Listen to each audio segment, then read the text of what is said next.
Dan kemudian kalian tahu guys, setelah itu si Arifin ini menyuruh si Alim ini untuk membuka, mohon maaf, selangkangan si Eno ini hingga terbuka lebar. Dan kemudian Alim ini memasukkan gagang cangkul ke itunya korban dan dia dorong pakai kaki sekuat tenaga sampai gagang cangkulnya itu masuk 90%. Itu hampir sampai leher guys, astagfirullahaladzim. Assalamualaikum semuanya, kembali lagi di channelku. Jadi gimana kabar kalian semua? Semoga dalam keadaan yang baik-baik saja. Oke, jadi di video kali ini sebelumnya aku mau mohon maaf ya guys apabila nanti ada kata-kata yang kurang berkenan. Karena jujur emang konten kali ini agak sensitif ya guys. Dan aku juga bukan bermaksud buat ngungkit lagi kisah tersebut, namun aku cuman mau kayak supaya dijadikan pembelajaran di masa yang akan datang dan sekaligus mendoakan almarhumah. Ya, jadi di sesi story kali ini kita akan mengenang sosok Eno Farihah. Jadi kayak dulu itu kayak sempat gempar gitu ya kasusnya si Eno Farihah ini. Jadi Eno Farihah merupakan seorang korban pembunuhan oleh 3 iblis yang berkedok manusia. Ya, jadi sebelum lanjut ke inti ceritanya, kita lebih dahulu mengenal siapa sebenarnya sosok Eno Farihah ini. Jadi Eno Farihah merupakan seorang perempuan yang lahir di Kampung Bangkir, Kelurahan Pangandikan, Lebakwangi, Kabupaten Serang, Banten. Ia berusia 19 tahun pada saat itu. Ia merupakan seorang anak dari pasangan suami istri dari Bapak Arif Fikri dan Ibu Mahfudhoh. Eno juga merupakan seorang lulusan SMK di Serang, Banten. Setelah lulus dari SMK, Eno Farihah ini melanjutkan bekerja di PT Polita Global Mandiri atau yang lebih dikenal sebagai PT PGM di Kabupaten Tangerang sebagai operator. Eno dan orang tuanya ini emang tinggal terpisah gitu ya guys, dimana orang tuanya ini tinggal di Desa Pangandikan, Kecamatan Lebakwangi di Banten, Serang. Sedangkan Eno ini tinggal di mes tempat dia bekerja yaitu di Tangerang.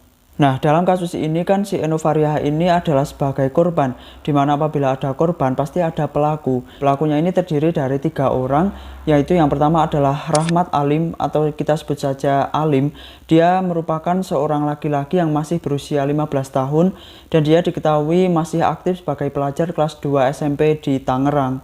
Kemudian pelaku yang kedua adalah Rahmat Arifin. Dia merupakan seorang laki-laki yang berusia 23 tahun dan dia juga merupakan teman Eno Farihah yang juga tinggal di mes tempat ia bekerja karena ia juga teman kerjanya si Eno ini di PT PGM.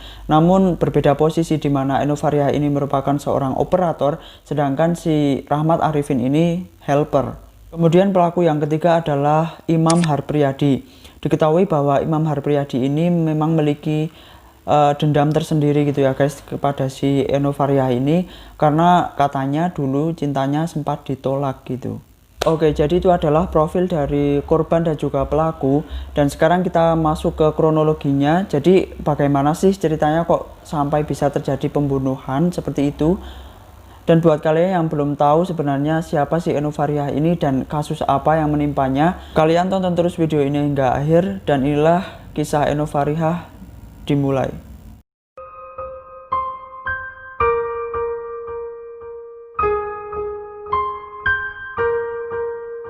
Menurut Rahmat Alim, Eno Farihah dan Alim ini sudah saling mengenal selama 1 bulan yang lalu di mana ia berkenalan melalui media sosial. Dan di suatu hari, Alim ini mengajak Eno Farihah untuk keluar malam harinya buat entah main atau makan di luar gitu. Cuman nggak tahu kenapa nggak jadi, akhirnya Eno Farihah ini menyuruh Alim untuk datang ke mesnya, untuk main ke mesnya si Eno Farihah ini.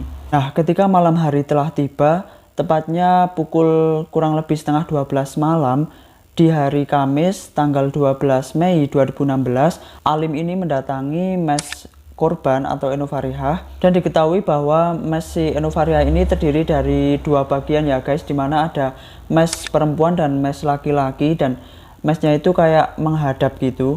Dan gerbang mes tersebut tidak bisa dibuka dari luar dan hanya bisa dibuka dari dalam. Nah, sedangkan pas si Alim ini datang, gerbang mes Eno Farihah ini udah terbuka gitu ya guys, yang menandakan ada seseorang yang dari dalam yang telah membukakan gerbang tersebut. Entah itu si Eno Farihah sendiri ataupun penghuni mes lainnya. Nah, kemudian dengan segera si Alim ini masuk ke mes korban dan mencari kamar si Eno Farihah ini. Dan kayak sebelumnya itu si Alim ini udah diberitahu bahwa kamar korban ini ciri-cirinya pintunya udah kebuka dikit gitu, udah dibuka dikit sebagai pertanda bahwa itu kamar si korban. Nah akhirnya ketemu kamarnya si Enofariah ini kan, si Alim ini kemudian masuk dan ngobrol-ngobrol sekitar beberapa menit gitu, dan si Alim ini juga sempat mencium si Enofariah ini. Kemudian karena mungkin terbawa suasana hingga akhirnya si Alim ini terangsang dan mengajak Enofariah berhubungan badan, tapi ditolak oleh si Enofariah ini karena Eno ini takut hamil. Nah setelah itu si Alim ini kan kesel kan ajakan untuk begituannya ditolak sama si Enofariah ini. Akhirnya dia keluar menuju gerbang mes dan ngerokok gitu, dan tiba-tiba datang si Arifin. Arifin ini kan juga penghuni mes yang cowok gitu ya, yang mes yang berhadapan-hadapan dengan mesnya si Eno ini.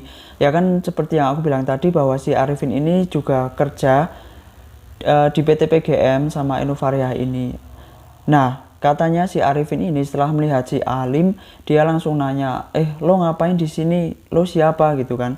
Katanya ini si Alim sama Arifin ini kayak nggak saling kenal gitu. Nah si Alim ini jawab, oh aku habis ketemuan sama si Indah gitu. Nah kalian pasti bingung kan Indah itu siapa? Nah jadi Enofariah ini saat berkenalan dengan si Alim, dia bukan mengaku sebagai Eno, melainkan mengaku sebagai Indah. Nah otomatis kan si Arifin ini bingung kan, dia kayak Indah, siapa Indah? Soalnya diketahui bahwa di mesnya itu nggak ada yang namanya Indah. Sedangkan si Alim ini katanya habis ketemuan sama Indah. Nah si Arifin ini kan bingung sekaligus penasaran, siapa sih Indah, siapa sih Indah. Dia tanya terus kan si Alim ini. Kemudian saat mereka berdua ini sedang asik tanya jawab kan, tiba-tiba datang pelaku yang ketiga yaitu Imam, yang katanya melewat depan gerbang mes tersebut dan melihat dua orang ini sedang berbicara. Kemudian si Imam ini kan orangnya kepo kan, dia turun, dia ikut-ikutan tanya, siapa sih Indah, siapa sih Indah. Sumpah ini tuh kayak FTV Indosiar banget gak sih? Kayak drama banget gitu loh alurnya. Akhirnya setelah beberapa menit, yaitu tepatnya pukul 12:04 malam, ketiga orang ini memutuskan untuk mendatangi langsung kamar si Indah alias Enofariah ini dan untuk memastikan sebenarnya siapa sih Indah ini. Nah setelah itu mereka masuk kan. Setelah mereka tiba di kamar Eno, akhirnya mereka bertiga langsung, oh ternyata Indah itu si Eno gitu kan. Dan yang bikin nyeselnya ini guys, pas si Alim ini keluar, kenapa Eno itu nggak ngunci pintunya gitu loh. Jadi mereka itu saat sampai di kamarnya si Eno, mereka dengan mudahnya masuk karena Eno tadi nggak ngunci setelah Alim ini keluar. Dan yang parahnya lagi, mereka itu saat masuk melihat Eno sudah tertidur dan hanya menggunakan, mohon maaf, tank top warna hitam gitu. Nah akhirnya setelah melihat Eno yang sedang tertidur dalam posisi seperti itu, muncullah pemikiran-pemikiran bejat dari ketiga orang ini, dan langsung segera si Imam ini mengambil bantal dan membekap muka Eno dengan sekuat tenaga. Kemudian si Imam ini selain membekap Eno, dia juga menyuruh Alim ini untuk mencari pisau ke dapur, yang entah pisaunya itu mau digunain buat apa guys, aku juga nggak tahu. Nah dan si Alim ini nurut aja gitu, dia cari pisau ke dapur, apalagi kan dia tambah marah gitu ya, tambah dendam karena ajakan untuk gituannya tadi ditolak, habis itu dia dibohongi perihal nama si Eno ini. Akhirnya dia ke dapur cari pisau. Nah dan yang lebih gilanya lagi nih guys, si Imam ini selain membekap wajah Eno menggunakan bantal, dia ini juga melukai wajah Eno menggunakan garpu, yang entah garpunya itu dia dapat dari mana. Jadi itu kayak mukanya kayak di set gitu pakai garpu nggak sih, ya Allah. Kemudian si Imam ini kan sedang membekap wajah Eno dan melukai pakai garpu. Kemudian si Alim ini sedang mencari pisau di dapur, dan kalian tahu pelaku yang ketiga yaitu yang bernama Arifin, dia malah sedang, mohon maaf, memperkosa Enofariah. Tiga orang ini emang nggak ada otak ya, serius ya. Kemudian baliklah itu si Alim itu dari dapur mencari pisau, cuman dia nggak dapet pisaunya, dan dia itu kembali malah membawa sebuah cangkul yang katanya dia peroleh di dekat kamar korban. Nah ini cangkulnya ini kemudian dikasihkan ke Arifin, dan Arifin ini kayak nolak gitu, kamu aja gitu sama si Alim ini, karena Arifin nggak mau gitu. Tapi Arifin ini nyuruh Alim ini buat mukulin itu cangkulnya itu ke mukanya si Eno, dan si Alim ini nurut gitu guys, dia cerk gitu ke mukanya si Eno dan luka lebar di muka dan juga di leher. Habis itu kan setelah melihat Eno Fariha ini berlumuran darah mukanya, si Alim ini ngerasa kayak jijik geli gitu, dan dia itu keluar kamar. Dan beberapa menit setelah itu dia masuk lagi, dan kalian tahu dia ngapain? Dia malah, mohon maaf, menggigit payudara bagian kiri korban sampai menimbulkan luka memar. Gila, ini nggak ada otak.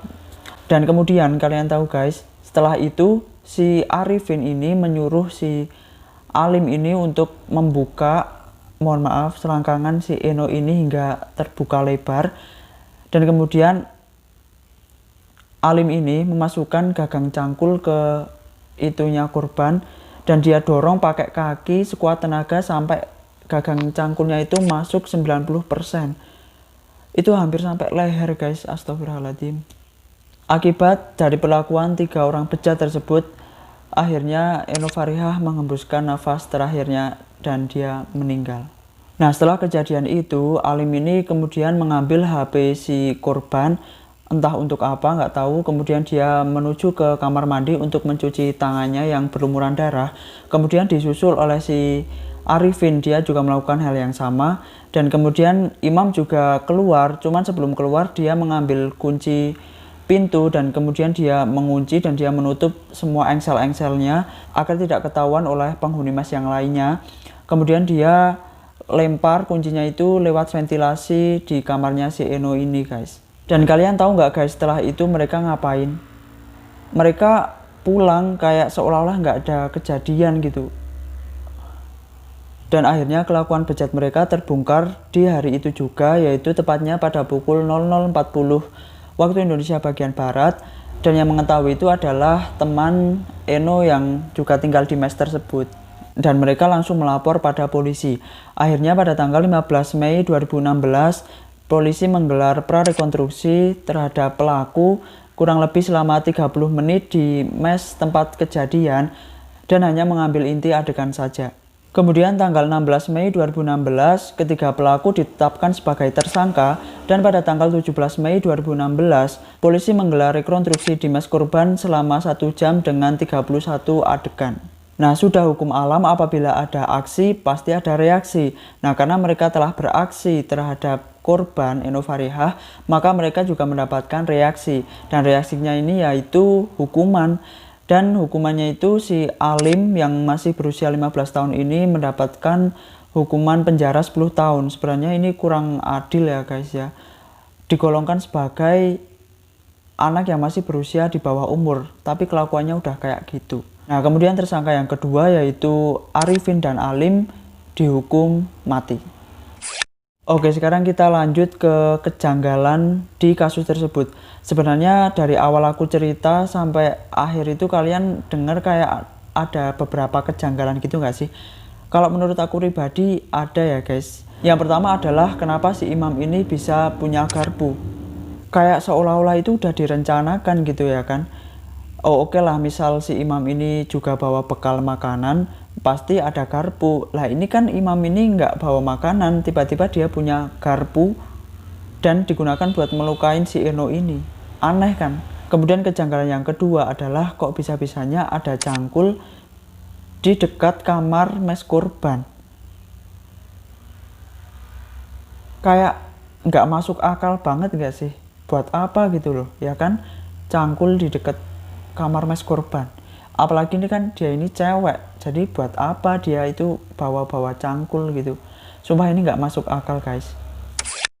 Dan yang ketiga adalah kok bisa-bisanya nggak ada seorang yang tahu gitu. Ya oke lah, ini kejadiannya pas malam hari gitu ya guys. Tapi paling nggak kan tetap terdengar kan suara-suara dari ketiga pelaku ini. Apalagi si Eno Fariha ini pasti juga tetap ada perlawanan gitu. Masa nggak ada yang denger gitu ya guys? Ya itu menurut pendapat aku pribadi sih. Oke, jadi itu adalah kisah dan kronologi dari Eno Farihah. Dan pesan aku untuk kalian adalah selalu berhati-hati dimanapun dan kapanpun kalian berada. Dan jangan lupa untuk selalu berdoa kepada Tuhan yang telah menciptakan kita. Dan untuk keluarga korban saya mengucapkan turut berduka cita.